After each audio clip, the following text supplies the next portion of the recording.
Hey guys, so I wanted to come on here and do a little chit chat story time and update you guys on the giveaway. So I will be announcing the winners to the giveaway in 3 to 4 days because that would be a week and a half, just like I said when I first uploaded it, that's when I would announce it. I want to give everybody a chance to enter. Remember, you have to like, comment, and you have to be subscribed. I will be verifying that for every single person that has commented. Because I don't upload on like a set schedule like most influencers. They do once a week, once every 2 weeks. My videos aren't like put out to people as quickly, like people won't see them right away. So someone might not see my video for like a week or two. So I just want to give everyone a chance. So good luck to everybody with that. I do have some stuff to haul for you guys. I'll probably haul that stuff tomorrow. I went out for Black Friday. I went to Walmart. I did Bath and Body Works. I do Bath and Body Works every single year. Usually I do Walmart every year as well. Normally I go in person to Bath and Body Works, but last year and this year I did it online. Normally Bath and Body Works does buy 3, get 3 free. And then if you have any coupons, you can bring them in, which I did, so I didn't get to use the coupons. And then they do a tote, and usually the tote is, they've done it a little bit different every year. So a couple years ago, it was if you got there right when the store opened, or you bought it at a certain time online, you spent $25 and you got the tote for $25. That was a couple years ago. And then every hour that passed for like 2 or 3 hours, it went up like $10 or something like that. Last year, I think it was spend 30 or 35 and then get the tote. I think it was 30 and then get the tote for 30. The tote was always super nice. I'm talking about the actual tote. You got 9 full-size items inside. Last year, it was still a tote, but they switched it to kind of a janky, reusable tote. Like the totes you get at Ross for 99 cents, I was disappointed. And then this year, not only did they take the tote away and it's just a cardboard box, but they upped the price to $40. So you had to spend $40 and then you got the box for $40. Yes, I know it's still a great deal, but I was just used to the way they did it all the previous years. So that was a little bit of a disappointment. I have all of that stuff coming in 2 orders because I always do the candles for the buy 3, get 3 free. I always do the 3-wick candles. But this year I did the single wick candles because I'm going to be gifting them away. And I have so many candles, 3-wick candles right now that I still haven't even burned. So I also have some Dollar General stuff I got last night. I was going to go to Dollar Tree before I picked up Robert from work yesterday evening. I wanted to go because yesterday was the last day for everything being $1 at Dollar Tree. I don't know if you guys have heard that. But today, starting today, everything will be $1.25, and I'm a little bit irritated about it. I know it doesn't seem like a huge difference, but it will make a difference. So, like at Christmas time, when I go in there and spend $80 to $100, that's going to make a difference. If I spend $80, that's going to be an additional $20 on my tab just for the 25 cents for each item. If I spend $40, that's an extra $10. If I spend $20, that's an extra $5, plus tax, you know. There's going to be tax on that. I do know that they were testing this when I worked at Dollar Tree 3 years ago, like a year before I got sick and stopped working. They were testing it in just some of the stores, and they said if it did well in the stores that they did the testing in, it wasn't going to be the entire Dollar Tree. It was just going to be like a little section, like how CVS does Dollar Days and Dollar General has a dollar section. Dollar Tree would have had items that were a little bit more. They were talking along the price points of $1.50 all the way up to like $5. Well, because it did so well and everybody bought it up, nobody boycotted it or didn't buy it, they decided they were going to move forward with that. Well, now that the cost of everything in our country is just skyrocketing, I mean, everything, they decided just to move forward with the $1.25 on everything in the store. I'm hoping they stop at that price point because I rarely even shop at 99 cent only anymore. They've moved so far from dollar items, it's unreal. So anyways, they closed early at 6. They normally close at 8 on Sunday, so I wasn't able to get my last items for $1. So I went over to Dollar General. So I have those items, not very many. Another thing is my car was actually stolen. I'm very pissed off. I feel very violated. I used to park my vehicle in my garage, but I got Jordan a weight bench, I don't know, 2 years ago or something for his birthday. And so we made like a little workout section. So I started parking in the driveway. And there's a house. My street is pretty quiet. It's just like hardworking families for the most part. We don't have a lot of drama.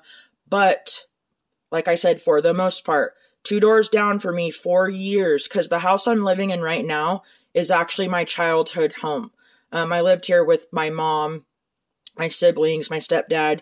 Well, my papa actually bought this house from my mom for me and Robert. So we live here now, you know, me, Robert, and Jordan. This house has 2 doors down. The same people have been there since I lived here with my mom. They were always a problem. Their house wasn't as bad because we moved in when they were first built.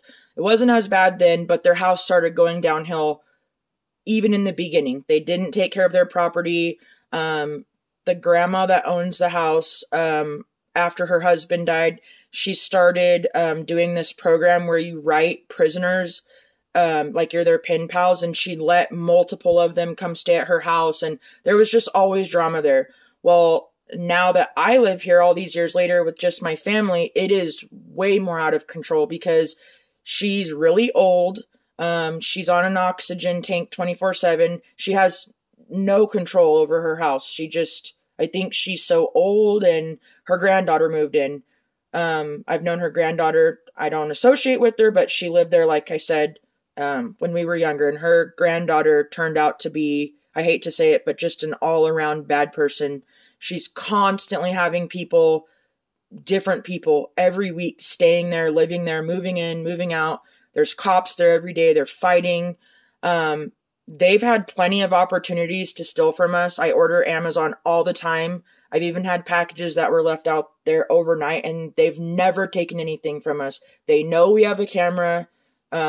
She knows I'm pretty beastie. Like, if you cross me, I'm a very nice person, but if you cross me, we're not going to be able to peacefully coexist on the street. She had somebody there. They were only there for 2 weeks. It was a young man by the name of Caleb Duncan.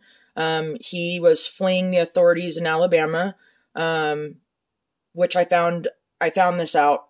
I'm not going to go into all the details. She kind of told me after my car was stolen, and then I found a lot of stuff out online. A lot of this stuff is public record. There's even a news article out about it in Alabama. He robbed an elementary school. I can see him on my camera, him, his girlfriend, and their 7-month-old baby walking by. And this is at 8. He took the car at 8:54 a.m. in broad daylight, you guys. That's really bold. They didn't even wait for nighttime. They did it in broad daylight. They knew anybody could walk outside. You see the 3 of them walking by. His face is uncovered. They stop. You can hear them talking something about my car. And then my neighbor's camera across the street, because my camera only gets my yard. And then the way my house is, you can't really see my driveway.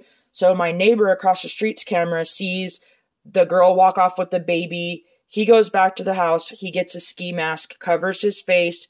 He comes back, gets my trunk open somehow, closes it very quietly, walks around the block, probably I'm guessing to look for cops, because on my camera, the cops were just at their house 30 minutes prior to him stealing my vehicle, which the cop told me he was there because he had a complaint about the guy who stole my car stealing other stuff. And I asked the cop, why wasn't he arrested? He should have been arrested. My car would have never been stolen. So anyways, he comes back in his ski mask. He kind of paces back and forth, looking around. You can tell he's nervous. And then, my neighbor's camera caught it. He ends up getting my car started, and he peels out and just takes off. I've personally messaged the girlfriend on her Instagram, and I told her, the cops identified your boyfriend. They know it was you guys. I said, you guys might be on the run for a little while. I said, but, like, your boyfriend's going to go to jail for a long time. He's going to jail for Grand Theft Auto. I said he has warrants in Alabama. Like, even if you dump my car and you get rid of it, you're just not going to get away with it. I don't understand people's logic and their way of thinking. I don't know how they think they're going to get away with something that big. And the stupid thing is, like, if you were a criminal, you'd think about this stuff a little bit more. Before he had covered his face, he had on a very distinctive sweatshirt. It's a very loud sweatshirt. You could see it even on my camera from afar. Not only did the police officers, when they were at their house 30 minutes prior, speak to him in that same sweatshirt, but when he was walking by with his baby and his girlfriend, because they walk by early in the morning, almost every day. I don't know where they go, but it's usually when it's like around 6. This day they happened to walk by a little bit later. He had that sweatshirt on with his face uncovered. And then when he came back with his face completely covered with a ski mask, he had on the same sweatshirt. Wouldn't you think that you would at least change your sweatshirt? Like, come on. Why would you not? I'm not trying to say I want him to get away with it, but I'm just saying, are you kidding me? These aren't things you think about. You can't legitimately sell my car. It's reported stolen. So anyways, yeah, that's what I'm dealing with right now. I'm driving my grandparents' spare Prius right now. I do have full coverage on the vehicle. So I don't know. I don't know whether to hope I get it back in one piece and it's just messed up so we can get it fixed. I don't know. I just hope if I do get it back that the damage isn't super extensive, because then everything's going to have to be fixed. And even though insurance would cover that, once big things on your vehicles are broken and have to be fixed, your car doesn't run the same. So just know that I'm dealing with that. I will get past it. I have set up most of my Christmas stuff. That's basically what I wanted to come on here and kind of tell you guys my little story time. I would recommend, I have the Prius, my grandparents' spare Prius parked in the garage. It's got a club on the steering wheel. Jordan's car is still parked out in the driveway. I told him I think we should pull that into the garage as well. We just have to clear out the other side. We went and got a club for his steering wheel as well, just as a deterrent. I know you can get them off. His is the kind, though, that goes around your brake and then it comes up to your steering wheel. And also, before my car was stolen, this guy, we know it was him. He had broken into my neighbor directly next to me, both of their cars. The gentleman across the street, he broke into his car. So, and this is all within a week. So I encourage everybody to get clubs for your steering wheels, or the ones that go around your brake up to your steering wheel if you don't park your vehicles in your garage. Like I said, I still have the club, even though the Prius is in the garage, but the Prius isn't mine, it's my grandparents', so I don't want to risk anything happening to their vehicle. So, anyways, I hope you guys are having good holidays. Go and enter the giveaway, and I will see you guys in my next video, which will be some type of a haul. Bye, guys.